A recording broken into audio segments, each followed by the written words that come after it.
Dans ces 4 années, pas mal de choses ont évolué. On a un changement de gouvernement avec un gouvernement très actif, proactif, qui travaille de façon extrêmement rapide, avec des méthodes qu'on peut qualifier de libérales et qui supposent qu'on ait de la réactivité. Donc les habitants, alors il y a un nom, ça s'appelle le développement du pouvoir d'agir. Certains parlent d'empowerment, d'autres de capacitation des personnes. Mais on est parti avec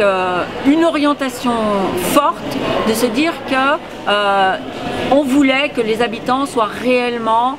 acteurs de leur vie, acteurs des territoires. On a parlé d'émancipation des habitants, on a parlé de formation, d'accompagnement, on a parlé de la façon dont les personnes pouvaient s'emparer mieux de leur vie et un peu plus loin que ça d'ailleurs, de comment ils pouvaient agir aussi sur les politiques publiques, se poser comme des interlocuteurs avec de l'expérience et co-construire, aller jusqu'à co-construire des politiques publiques qui les concernent et par lesquelles ils sont impactés tous les jours en fait. Donc on part de là. On se dit que pour mettre en musique un projet aussi ambitieux, quelque chose d'aussi ambitieux que ça, il faut que l'ensemble du réseau se mobilise, l'ensemble du réseau se coordonne et on décide d'écrire un projet qui pose des objectifs et on travaille pendant une année à écrire ce projet, à le décliner en objectifs et pendant une année on est dans des échanges entre la Fédération nationale, les fédérations locales pour aboutir à Lorient en 2013 à adopter un projet commun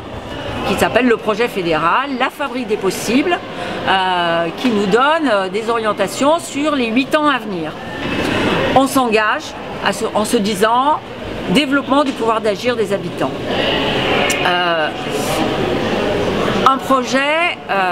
c'est des perspectives qu'on s'ouvre, mais pour savoir si ce projet, il se met réellement en place, il bouge les choses là où on a envie qu'elles bougent, et bien de temps en temps, il faut regarder la façon dont les choses fonctionnent, il faut se regarder fonctionner, il faut continuer à être en veille sur l'environnement qui bouge, et donc ça semblait normal qu'à mi-parcours, on fasse un point, on s'arrête 4 jours ensemble pour se dire qu'est-ce qui a bougé autour de nous vite et puis aussi comment nous on s'est emparé de cette question. Est-ce que les orientations qu'on s'est données, les objectifs qu'on s'est fixés nous permettent d'avancer dans le sens qu'on s'est donné. Et donc on arrive à ces 4 jours, mi-parcours du projet fédéral où on va réfléchir à l'environnement, on va réfléchir à ce qu'on a fait, on va regarder qu'est-ce qui a été transformé dans nos façons de faire, nos façons d'agir, et puis on va aussi regarder si on a eu de l'impact, si les personnes, les habitants qui seront présents demain matin, samedi matin, ont senti que des choses changeaient pour eux.